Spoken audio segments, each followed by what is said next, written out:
Hello, my name is Marital, and welcome to Marital Values, where we talk about godly marriage, family, and things that are important to our lives in general.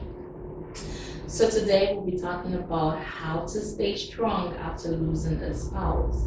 Oftentimes when people suffer loss, especially a loved one of the questions I hear them ask very often is, how do I move on without them? So today we have the opportunity to talk to an amazing woman of God, a mother, a wife for 34 years. She's a prayer warrior, and she will tell you all about that. And she will give us first-hand information on how to move on, stay strong, and stay in line with what God wants you to do as a leader. So welcome, Pastor Mary Bruce. Thank you. I am very excited that you agreed to come on the show. I am so pleased. I know we have a lot to learn, and I know they have a lot to learn at home too, so please stay tuned. So tell us, what do you do? I know you're into prayer for the regional or state of Connecticut. Actually, no, it's for the region. Oh, I serve with the National Day of Prayer Task Force, okay. and I serve as the national area leader over the 9 Northeast states. So that's Beautiful. New England, New York, Pennsylvania, and New Jersey. Wow, God is good. Big population. God is good. Awesome. So again, I'm excited that you're here, talking to us and educating us. A lot of people have gone through or are going through what you've gone through 18 years ago. Yes. Oh, it seems like a long time. Does it feel like a long time? Yes. Yes. Yes. And then no, sometimes no. Sometimes it's just like yesterday. So tell us, how was it for you? Your first initial feeling knowing that your husband had passed? Well, the initial feeling, meaning that day, was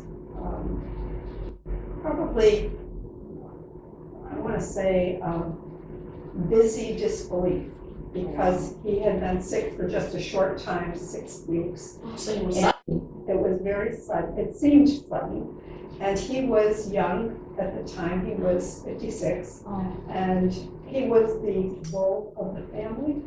So everybody in the family had a hard time coming to grips with this. Yes. But I remember clearly that at one point he had a visitor in his last days, someone who came to make things right. And the visitor said something that prompted my husband to say, well, either way, life or death, it'll be okay because I'll be with Jesus. Oh my God, that's big. And as I stood there at the bedside, I thought, what about me though? And in that moment, God gave me grace to recognize that either way, life or death, I had a choice to make too. And would I believe that this would be best for me, either way, life or death? And so in that moment, I made the choice to believe God that no matter what happened, it would be best for my husband. It would be best for me. Oh, that's so powerful and so strong, and that's a lot of bravery, just trusting God even in that moment, knowing that this would happen and you have to still keep looking up to him. You know, what, did you question God though?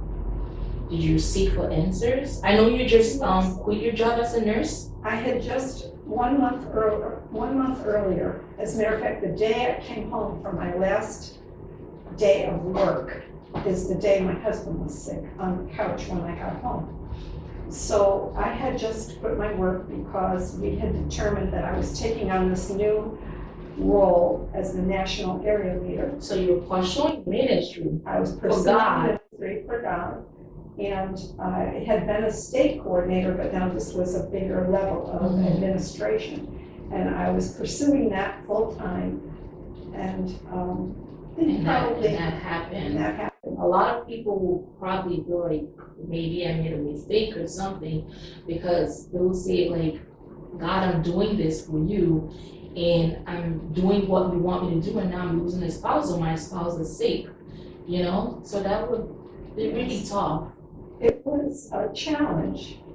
But I could see that God had freed me up to be able to go with my husband, to do the things that needed to be done, to be in and out of the hospital, because I think he was in 3 times before, in and out 3 times during those 6 weeks, just trying to manage pain and determine what was the problem and all of that.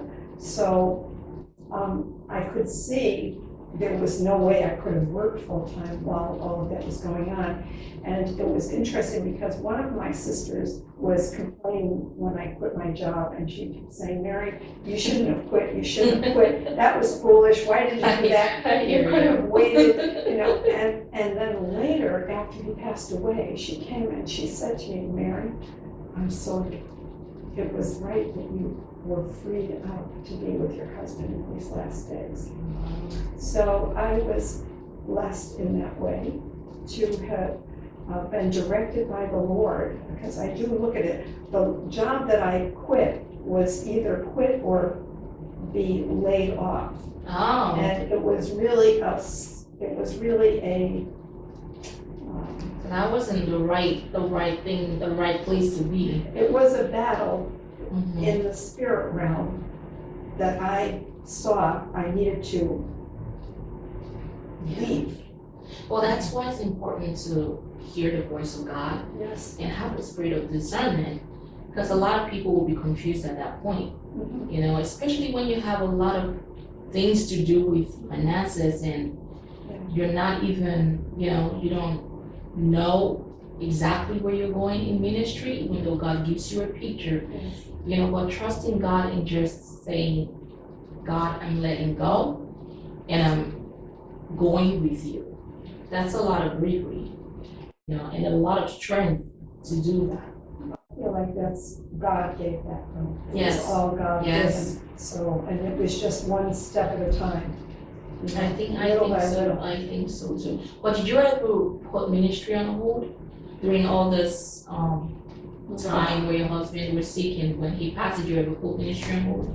No, the ministry did offer to leave me, put me aside, let me be aside with my husband, but there wasn't that much to do yet because it was a brand new role and I would be developing it.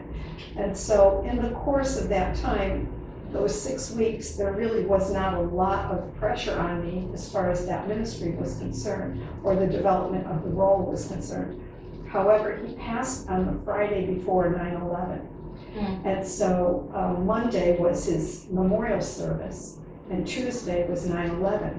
Oh, wow. And on Wednesday, our ministry, the national ministry, and I still was serving as the state coordinator at that point, the national ministry received a request from the president that we would host prayer events on Friday in every state capital as a memorial to National Day, to this 9/11 bombing. Mhm. Okay.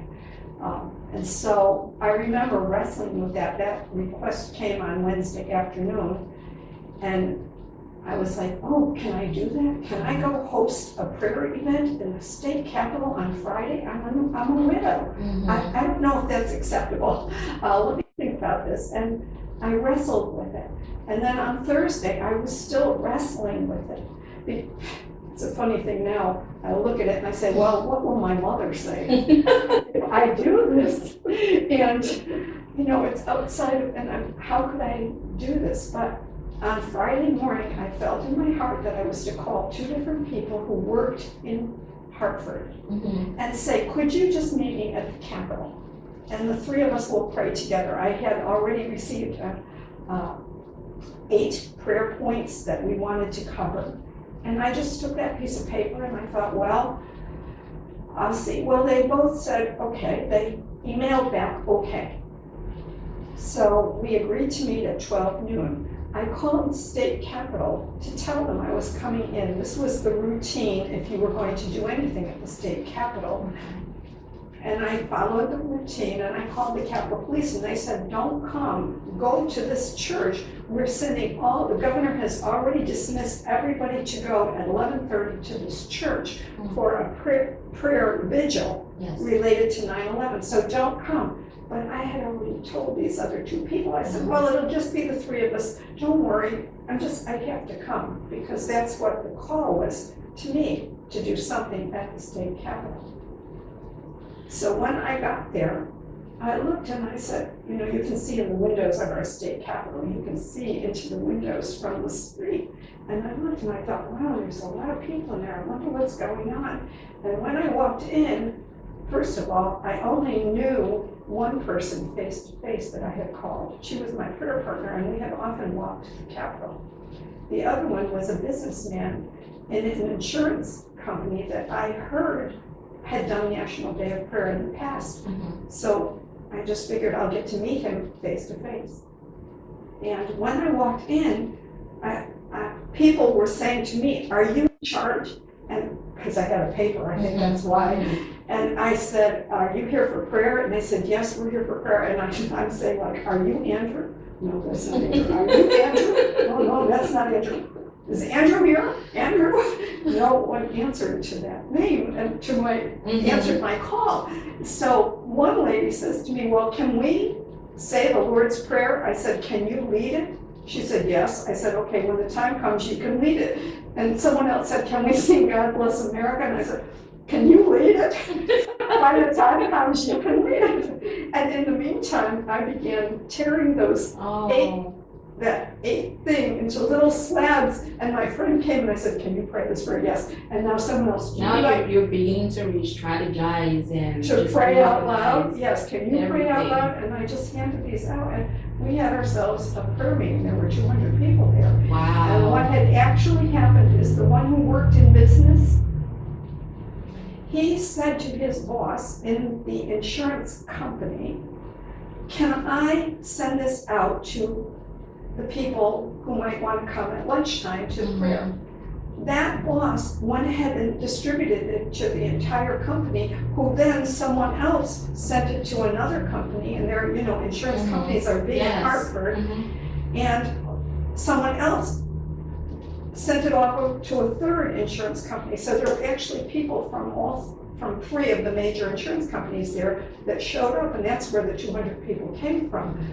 But when you think about it, that email went to this man at 9:30 in the morning. By 12, there were 200 people that gathered for prayer. That's amazing. That's God. That is God, exactly. That is God. That is so amazing. That is so amazing. And it was how many days, weeks after your husband had passed? It was 1 week from So how were you able to pull that string to someone who just lost his spouse? A lot of people will curl up on the bed. God forbid that happened to me. I don't know. I'm just being very open to you. I don't know. 1 week? One of the things that I asked of my friends and the peers who came to his memorial service, when people would say to me, how can we pray for you? I said to them, pray for me at 6 o'clock in the morning, because that hour from 6 to 7 was our devotion prayer time together. So please, that's going to be my hardest time. Pray for me at that time. And the Lord met me in such a sweet way, because I would go out, first of all, I could wake up before that, because how much do you really sleep in those moments of stress? And I would go out on the back stoop of my porch, just a little back stoop, but it faced sunrise and it was a ways off. I had a big yard that was mowed, and then trees and woods in the back. So I could go there and wait for the sun to come up. And that's exactly what I did every morning. And I just waited, Lord, okay, I'm going to wait the sunrise with you. And God blessed me with such beautiful sunrises and such intimacy in my devotion life. There was beyond, I was going to say beyond even the intimacy of my husband. God met me there. Well, God knew your heart. God knew what you were going through. And another thing was, you opened your heart to God. You gave it all to Him, And for someone, I keep saying it's a brave move that you could quit your job and do God's work. And I always tell people, God honors you when you honor Him. When you obey. Yes. Obey. Yes. So if you ask the Lord, He will show you He will tell you, he will impress your brain with what the next move is. And I feel like sometimes people get stuck on, well, how do you hear God? Does he talk like this? But sometimes it's just an impression, or it's an impression that comes on you, and then you open up the Word of God and, oh, there's a word that's coming, that's affirming the impression. Absolutely. So, and he lives in our 24-hour day.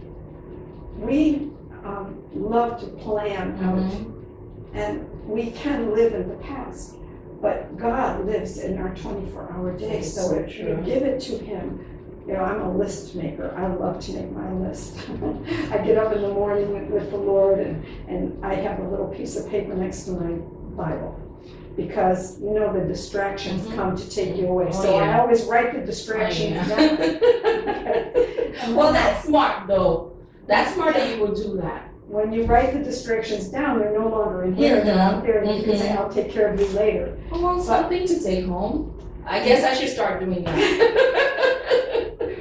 So my thing though is I hate to waste time or gasoline or energy. So I'll have my little list of things to do today, and you know, they go around in a circle. They're not gonna go over there and waste gas, go over here.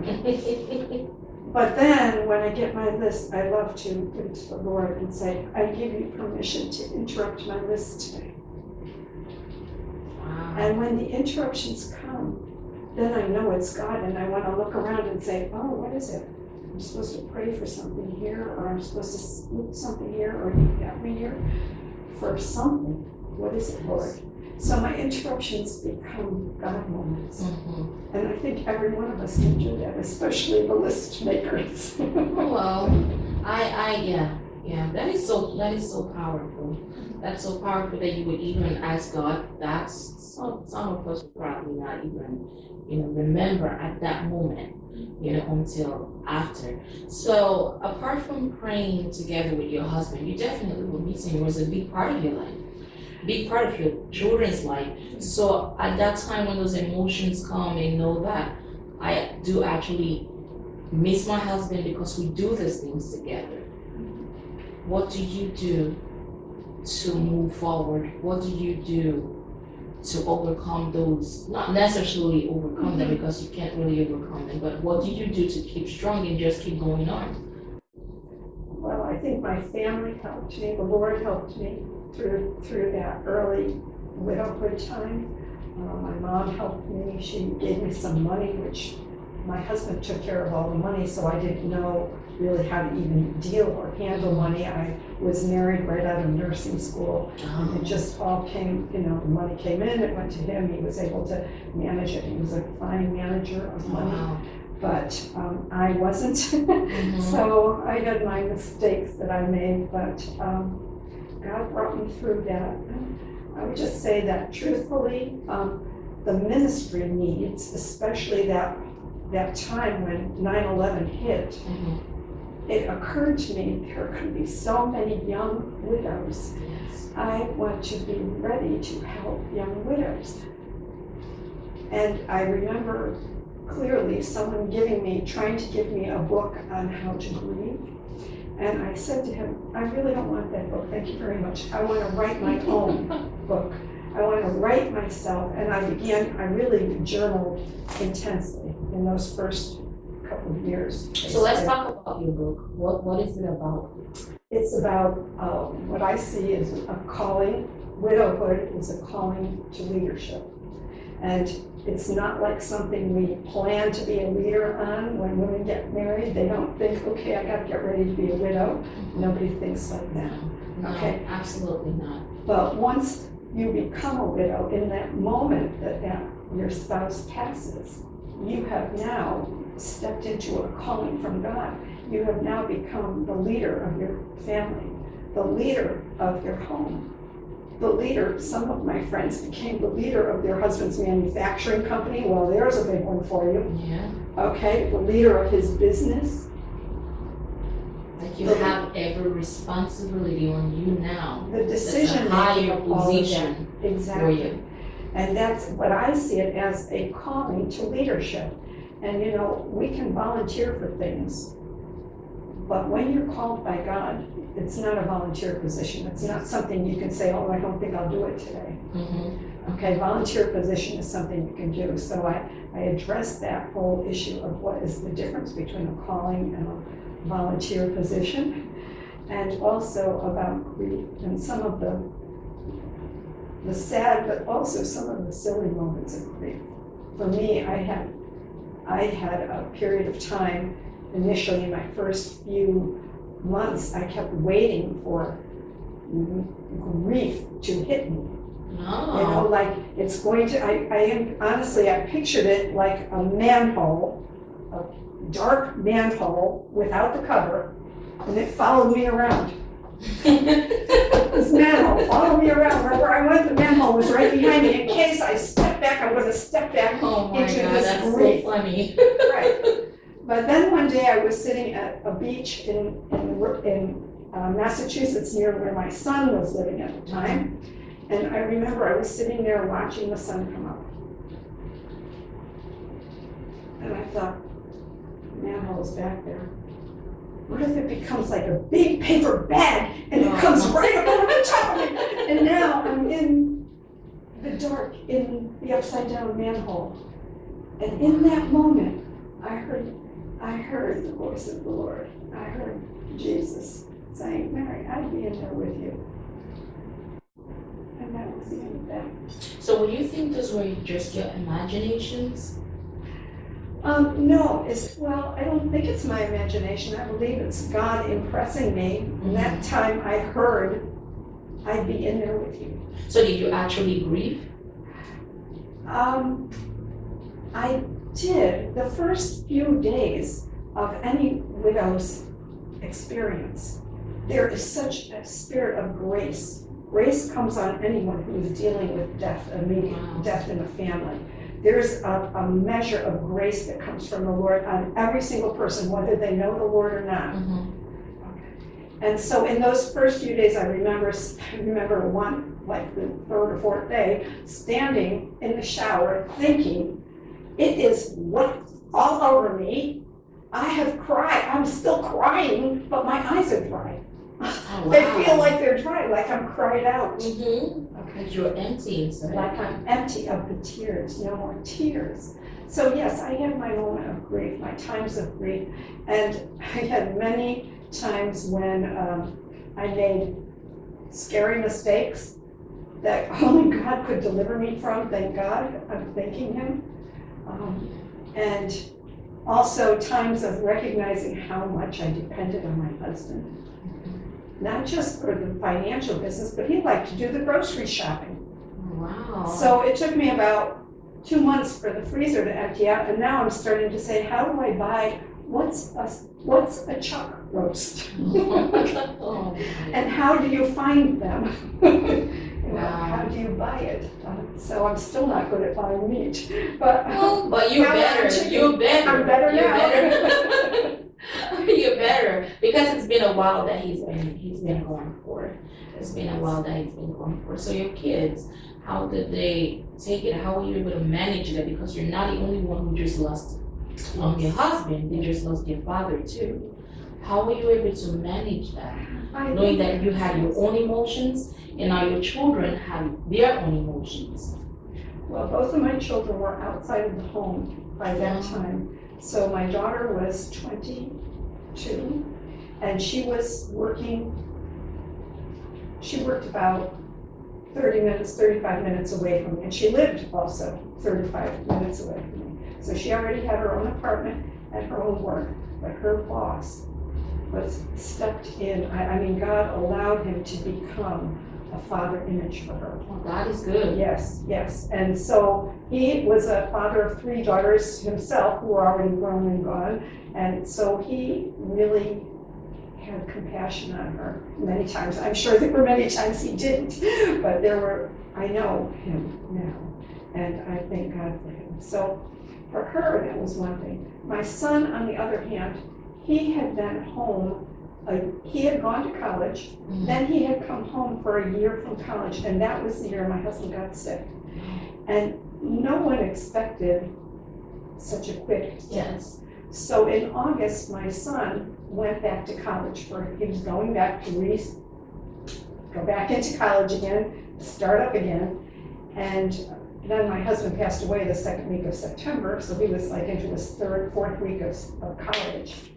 And he stayed in school until January, and then he couldn't handle school. And plus he was also, his year at home had been an apprenticeship, and he had been in business. So he was carrying some of his business while he was trying to go to college, and it didn't work for him. And he agreed, he said it just was too hard for him.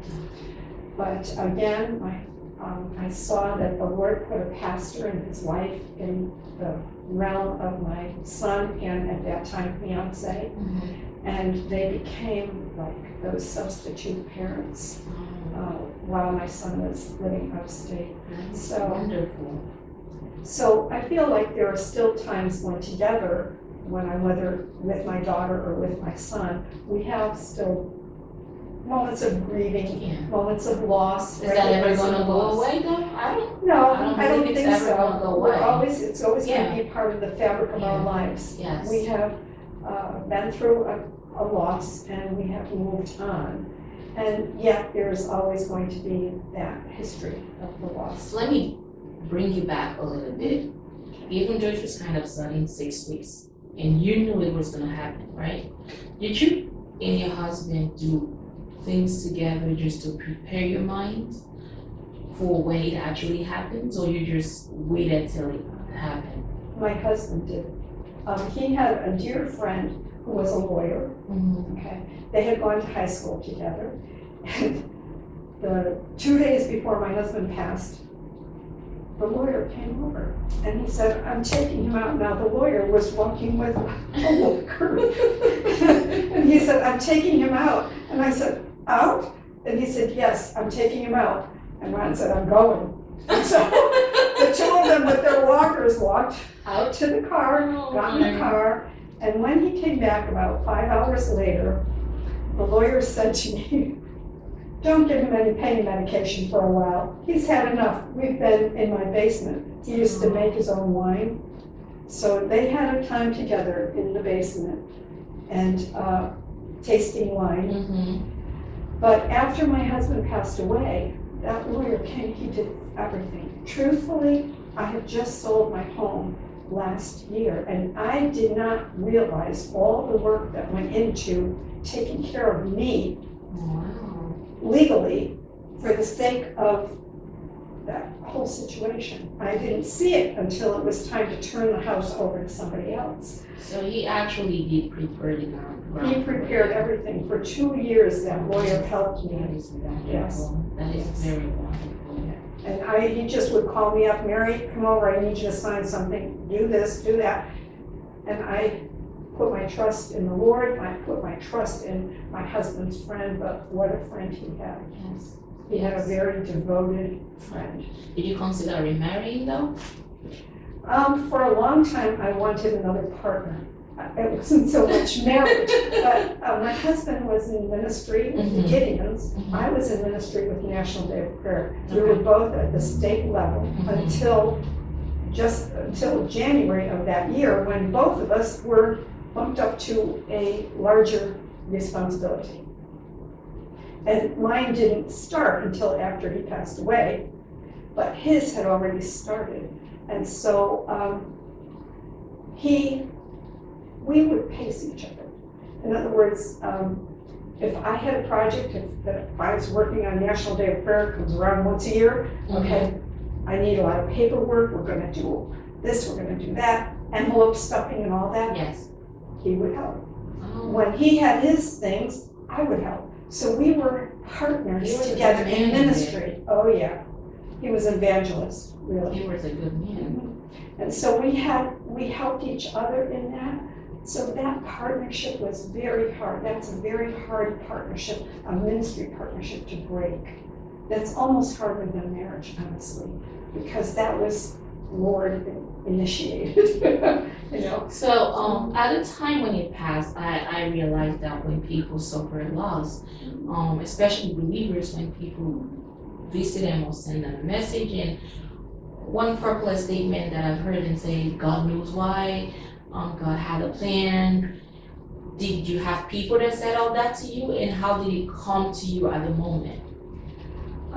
Yes, okay, there were people who said things like that, but I remember thinking at his memorial service, which was a Sunday evening, and it was large because he had been in state ministry with the Gideons, who placed Bibles in the hotels and motels. That's who the Gideon ministry is.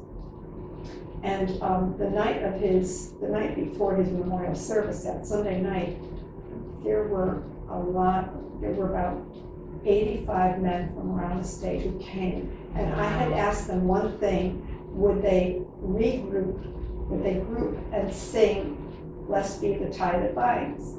Okay. And they did that. So the next day, when it was time for his memorial service, it was really a celebration.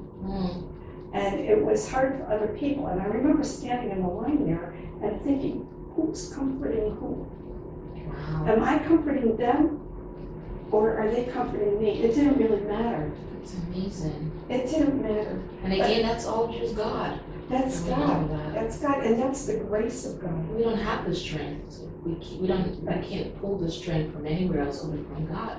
You know. So going back, why did you change your mind about wanting another partner? I don't think I ever did, but God just hasn't provided one.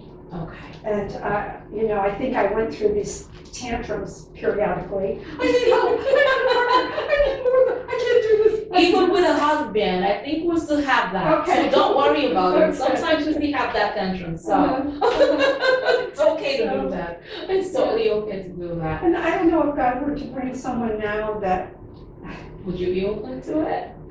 well, I realize that the ministry that I'm in right now is a very involved ministry. Okay. And unless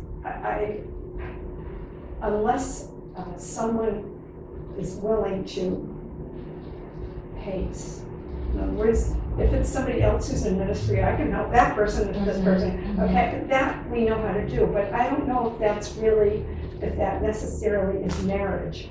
Okay. I don't know if that's a marriage partnership. Marriage partnership goes a little more than that. Yeah. A little So- more, a step further than that. I do remember one pastor speaking, whom I respect, after he had lost his wife, and someone said to him, "Oh, how is it to not have a wife on this earth anymore?" And he said, or how is it to not have a wife, to be single? And he said, "Oh, I'm not single, I have a wife, she is in heaven." So for a number of years, I would say to people, "Oh, he's out of town. I have a husband, but he's out of town, he's in heaven." You know. So I tried to appease those yearnings inside of myself. But I think God protected me in that way too. It was so funny because when I first was a widow, I was doing an event, it was like 6 months after my husband passed away, in Boston, and my son came from where he was living to help me pack up the supplies, and so we went together back to his apartment. And while we were together, he said to me, "Mom, was that a guy that was there who came and gave you a kiss on the cheek? Was he hitting on you?" Oh my So God. I said, "Are you jealous? Okay. Are you worried?" And then I wrote down 3 things on the napkin, and I slid them around, and his fiance looked at them, and then he looked at them, and then we all laughed. And I said, "These are the qualifications of someone who would be considered." Well, I took that little piece of paper home with me, and I stuffed it somewhere. And about 3 years later, I realized, oh, this is my protection. See, unless somebody meets these qualifications. Okay, but then I thought, wait, I better put a few more. So I put a few more qualifications down. So I had like 7 things. Okay. So Well, that's actually good that you do that, because in marriage, when we talk to people about marriage, one thing I tell them is, You need to know what you want. That's right. You just That's can't jump in and everything falls in place. First, you need to identify what you want. So when you see it, you will recognize it as against, well, I'm open if God brings someone. Someone cannot really please you or satisfy you when you don't even know what you want. Right. So anybody can just come in. So it's good that you did that. Well, it was good, but I have to tell you the end of the story. Okay, so about 3 years later, now I'm in church on a Sunday morning, and all of a sudden, oh my, I think that person meets the qualifications. Oh my God. So I ran home after church and I looked through the paper. Where is it? Where did I stop it? And I looked, and sure enough, the person meets all of the qualifications. The person, however, is 30 years younger than I am. I never put anything down about age. And in the moment, I sensed the Lord saying, Mary, if I put somebody 30 years younger with the qualifications, don't you think I could put somebody your age with the qualifications? Wow. And I was like, I repented. I said, oh Lord, you're right, I'm sorry. Now, I was not only protecting myself from myself and my own lustful nature, or my own necessary, I must have this, but I was protecting myself from the Lord in terms of who He chooses to bring to me. And it really changed, it just changed me on the inside. Because then I had to say, okay, God, you do the bringing. It isn't, and I still have qualifications because I'm a leader. It's good to have that. God knows the desires of our heart because He said that He put them there, you know? So He knows the desire. Either way, if we have the Spirit of God, He will tell us what to do. If God wants you to write a qualification of people that you want, you have to do it. If God says leave an open book and you are sure that's what God is asking you to do, then you're safe. You know? Well, it's been so amazing speaking with you. There's a lot that I want to ask you, but one more question for people who are in that stage that you were 18 years ago. What would you tell them? Because right now I don't know if I should say moved on, because you really can't move on from a loss. I believe it's just a new way you learn to live life. That's right. You know? A new normal. Yes. You know, so what would you advise them? How would you encourage them to still go ahead and find their purpose? You know?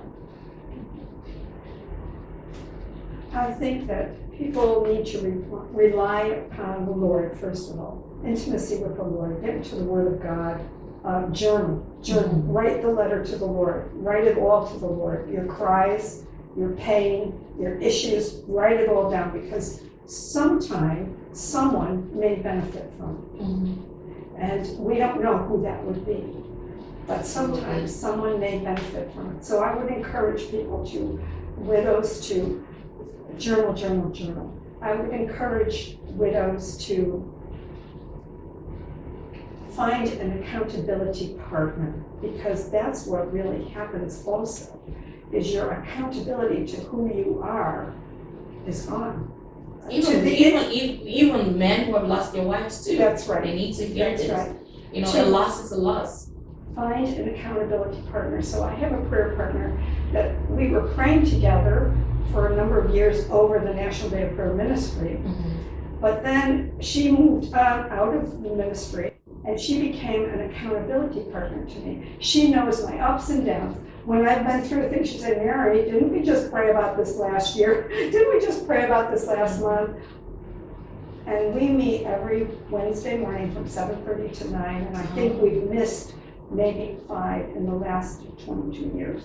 That's amazing. So it's to find an accountability partner, someone that you can be yourself with, who doesn't condemn you for being who you are. That's a key word. Nobody wants to be condemned. A lot of people fear that. That's why a lot of people buckle up in, because they don't want to be condemned. They don't want to be judged. That's right. Or they hide it, they turn it inside. I feel like widows and widowers have lots of adrenaline energy. And some people run hard. I know I was a runner, but some people run hard. And some people turn it inside and hurt themselves. So I would encourage people to have that accountability partner, someone who will commit, that you commit to, and actually, I believe it will be a woman for a woman and a man for a man. Okay, so that there's no misunderstanding of the intimacy of having that close relationship where you really bare your soul. I think that's very times. important. I think that is so very important, I'm sure. Well, it's been amazing talking to you. I've learned a lot, Thank you. and I'm so happy you made time to come today. Is there any more thing you would like to share or say to people watching? I think I would just like to encourage widows to ask the Lord if you can enjoy life again, and widowers too, because I feel like that's something that doesn't always come through in the ways in which widows speak. And of course, like I said, I really believe there's a calling to leadership Yes. for a widow, because most times the role of the man and the father is to be that provider, that protector, and now she has to rely on the Lord. Powerful words, Pastor Mary. Powerful words. Can't wait to get my book out. I can't wait to. I want to read it already. Well, powerful words. Thank you so much. Well, guys, we've come to the end of today's session. I hope you have been blessed. I have been blessed. And I hope to see you guys again soon. Don't forget to subscribe, tell your friends, tell your families. Again, this is Marital Values, and my name is Samantha Iraport. Until next time, stay blessed.